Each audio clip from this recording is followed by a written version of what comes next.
there, I'm Mariana CP Hunter, real estate broker, financial expert for Ben Daily, and today I'm going to talk to you about why we realtors get paid so much and why people feel that it's too much. And let me start off by saying that in a real estate transaction, there's a lot of people involved and there's a lot of humans involved. In a given transaction, there is usually 10 to 15 people. There is the buyer, the seller, two realtors, two banks, the one who are going to be paying it off, the one who is generating the loan. There is the loan officer, there's the underwriter, then there is the appraisers, there is inspectors, there is insurance,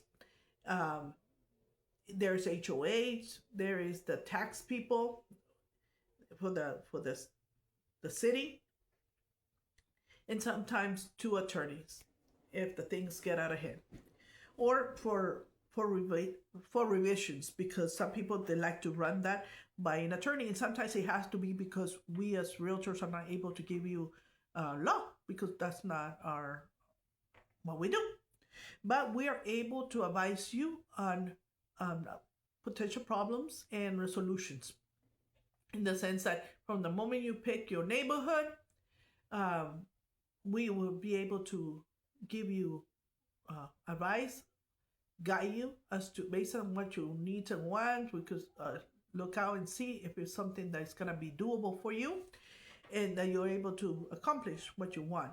So the human factor is one thing, which there's a lot of communication that happen, and this has to happen within 35 to 45 days. That's an average transaction. If it's more than 60, something is going wrong, or usually is an agreement between the two parties. Other than that, between 35 to 45 days, we gotta have all these people involved, and things have to happen in a given time frame. I understand there is Google and there's I'm a techie. I love techie. I'm a techie too. I love knowledge and I like information. However, people find this information after it already happened to them, and what you're paying for is for somebody who already know what is to come, and what you're paying for is that knowledge. For even we work with other realtors, we know how to talk to each other, we know how things are going to move forward based on the conversation with the other agent. Our goals are the same, right? We don't get paid unless it happens, but our best interest is always going to be our client's best interest, because at the end of the day, we don't want it to come back to us. We are avoiding problems now, current problems and future problems. We don't want this to be a lawsuit. We don't want them to come back. Just because a property closed doesn't mean that people won't come back. So we are avoiding all those things. And we also know when to advise you to take legal advice. Legal, because it could be beyond our scope. So during that time, there's a lot of communication, and God forbid it happens often. Somebody reads something and they take it the wrong way, and now people are threatening to not continue a transaction. And that's our job, to make sure that we use finesse and our expertise and to accomplish your goals. We take on the stress during those 30, 45 days that we avoid you stress. A good realtor shouldn't be coming to you with petty stuff, and we know only the stuff that is going to affect the transaction, okay, that you need to know. And basically, that is why we charge what we charge. And there's a lot of knowledge that don't come overnight.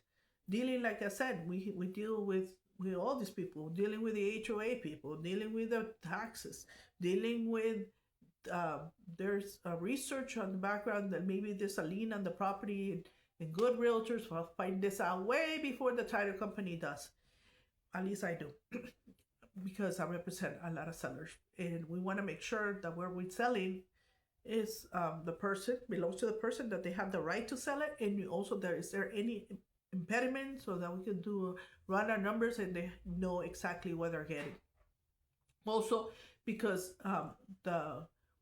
with experience, we know that some numbers need to be, especially if you're taking on a mortgage, we need to know how much you're bringing to the table, what your payments are going to look like. No surprises. We ask you to ask for the documentation that you need to have way before you go to the signing, okay? Because people need to get prepared and where the money is going to come from. That segment is really regulated, so they need to know where you're getting the money for the down payment and all that stuff. Okay, so that needs to be taken care of way before closing. Okay, so we don't want to extend it. People, believe it or not, people, if you're the buyer and you're holding it up, sellers request compensation for the delay, back and forth. Same thing if the seller is not ready to sell, then the buyer's requesting. So basically that's why we charge what we charge, because it's a lot of stress. There's a lot of money on the line. There's a lot of information that we have to know. We have to coordinate with a lot of people besides the people internally that we work with, the coordinators, because that not all the agents take on from the moment they sign the contract. We're monitoring the contract, but there is back end who are making sure that lines are being met, people who are calling you, collecting documents, and the processors in the back for both the loan and for the transaction processor. So like a lot of people get paid, you buy or not. I mean, the appraisal is not something you could get back. Inspections you don't get back because they did their job. But there's a lot of the title companies and the agents and a lot of people, income come from the transaction. So our goal is to make it happen.